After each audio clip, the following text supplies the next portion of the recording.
And I think we innately like believing things that are absolute cack. What's up, YouTube?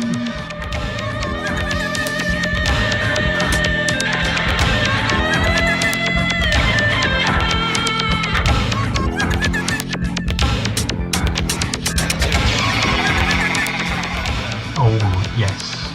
Yeah, that's good. What's up, YouTube? Hello. So I'm back with a little bit of Dave Allen, who is, I've done a few reactions to him before. He is, he very sadly died quite a while ago now. Lovely man. Honestly, I'm sure he was a lovely man, actually, and he had such a brilliant sort of presence, which you'll see. This is religious jokes, and enjoy, because this guy is absolutely great. Let's dive in. There's a fellow walking into a bar, and standing outside is a nun, and she looks at him and she says, "Before you enter this den of iniquity, think of your mother and your father." He said, "They're dead." "They're dead in heaven." She said, "Well, think of the damage the alcohol is going to do to your brain." "Huh? What are you talking about? Have you ever had a drink?" And the nun says, "No." He said, "Well, how the hell can you stand there talking about it and saying drink is going to do damage to your brain if you've never had it?" "I'll tell you what, I'll go in, get your drink, bring it out, give it to you, you drink it. If you don't like it, then you can talk about it. But don't talk about things you've never experienced." "What'll you have?" And the nun says, "I don't know." "What do ladies generally drink?" He says, "Gin." She says, "All right, I'll have a gin. But get it in a cup so nobody will notice." The fellow goes into the bar and he says, "Give us a pint of beer and a double gin in a cup." And the fellow says, "Is that bloody nun out there again?"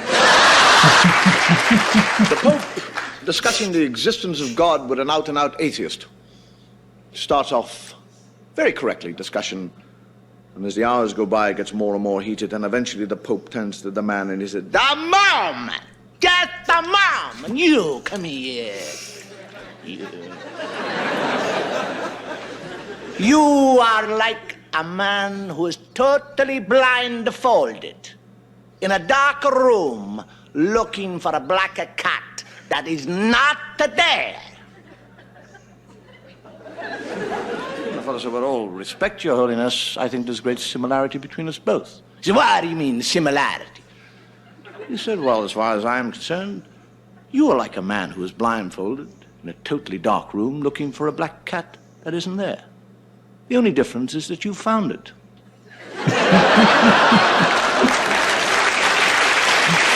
Very good. Get a nun gets up in the morning and leaves and walks down the corridor. And another nun looks at her and says, it's a difficult thing to say, another nun, and says, "You got out of the wrong side of the bed this morning." And she goes on down, and another nun says, "You got out of the wrong side of the bed this morning." And this happens 15 times, and by then she's livid. And she meets the Mother Superior. And the Mother Superior is just about to open her mouth, and the sister says, "Don't tell me that I got out of the wrong side of the bed this morning!" And the Mother Superior said, "I wasn't going to say that. I was just going to say, what are you doing with the bishop's shoes on?"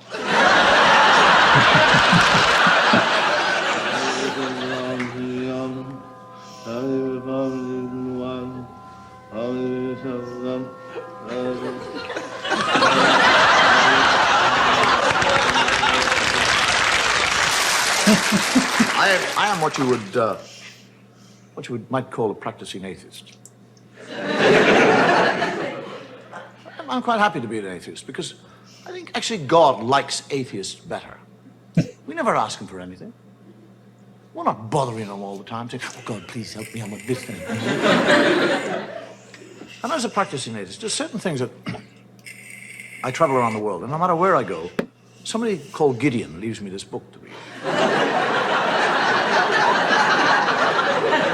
an Irish book because it says it all began at the beginning.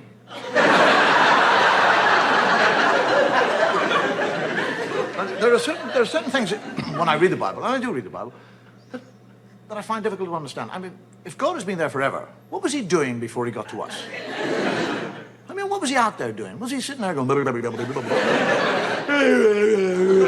today, what'll I do? I mean, suddenly from nowhere, he suddenly decided to create a world. I'll make a world, that's what. Make a world, yes, that's what I'll do. Rivers, seas, boom, mountains. Boom, everything's there. I want a garden. I'd like a nice garden. Whack! Garden bee. Hate gardening. Need a garden. Ah, garden, spit and dust. Adam. Hey! And Adam, never once says, where in the name of God did I come from? I mean, he's 40 years of age. He has no child, and he has no recall. He doesn't say, how did I get here? But he's quite happy. He just kind of trundles around the garden, working away. And God is looking at him. And he sees that Adam is happy.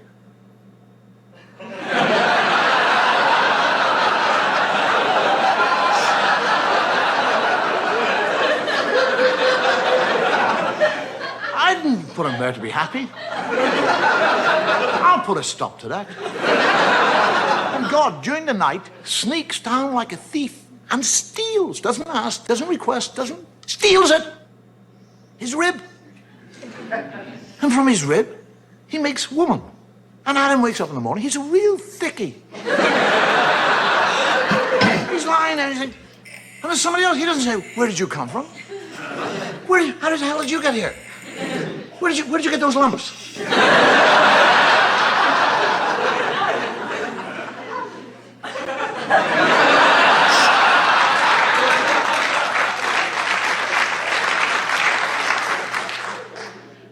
Just goes out and goes gardening.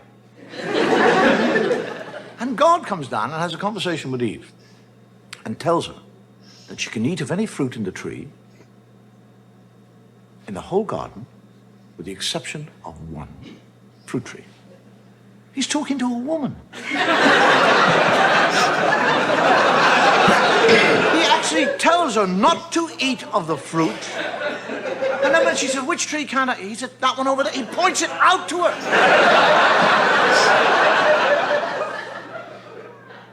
And when he goes and hides, and she sneaks up to the tree, and a snake comes down and has a conversation. A snake. Now, if I see a snake, I'll back off. One starts talking, I'll crap myself.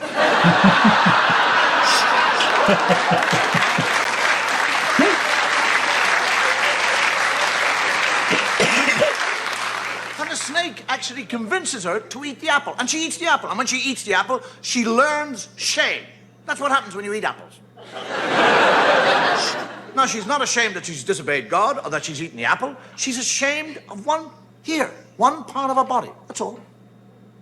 She becomes ashamed of that area of the body. Now, why that area? Why not her elbow? Her nose. Do you actually realize that if Eve had been ashamed of her nose, every woman in the world now would be ashamed of your noses? You'd all be sitting here tonight with little nose knickers on.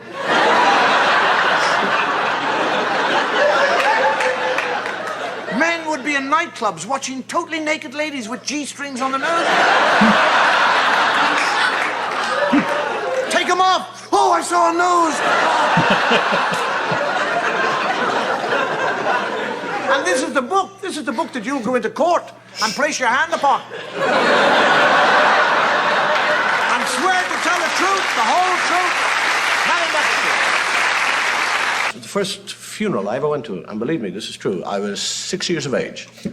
And as they lowered the box into the ground, the priest said, in the name of the Father and the Son and the Holy Ghost.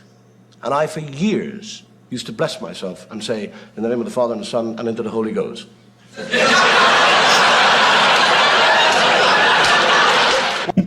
Oh, lovely. It's very good. I don't have much to say because he's just his talent is just brilliant. And of course, I've said it before that he's one of those comedians that probably is pretty much like, or was pretty much like that in real life. You can imagine him as your favourite uncle, telling stories. I think he was a bit of a heavy drinker.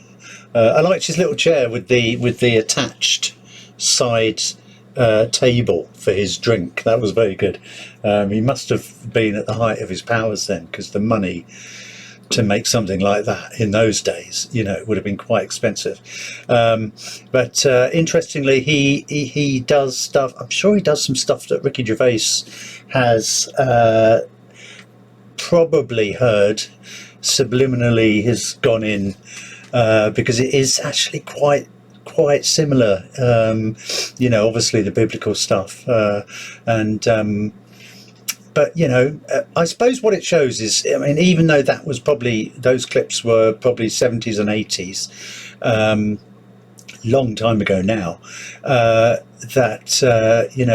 these things are sort of perennial, and they'll keep popping up. But I've got a bit of a theory about religion. I'll just quickly share this with you before I finish. So I've been wondering, why do we have so much insanity over the last decade or so, possibly more? You had aliens, didn't you? People who believe in aliens, that's still going strong. Anti-vaxxers, obviously, more recently. You've got these sovereign citizens in America who say that they're basically above the law. Are you conducting an investigation? Yes, sir, I am. I have you for speeding, 72 and a 55. Is so I need to see your driver's license. Is speeding a crime? Yes, it is. I need to see your license and proof of insurance, sir. Can you prove that I'm driving? Sir, I need to see your license and proof of insurance. Am I driving? Yes, sir. No, I'm not. I'm traveling. And that it doesn't apply to them, so they can go speeding, and the cops can't do a thing. Flat earthers, of course, as well.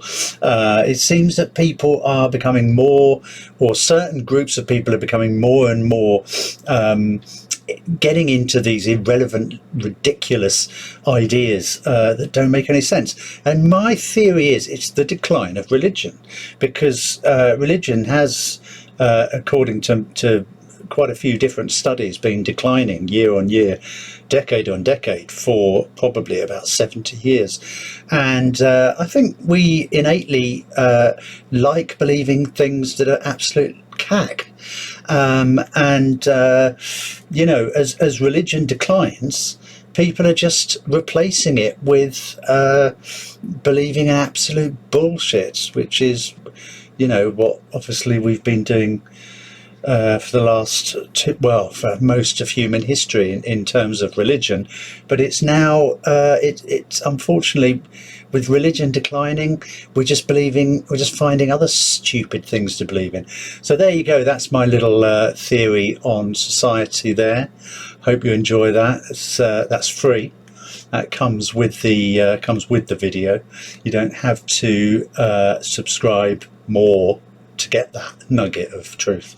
So thank you. Don't forget to like and subscribe. Hit the notification button, do comments below, and all them things. And don't nobody go nowhere.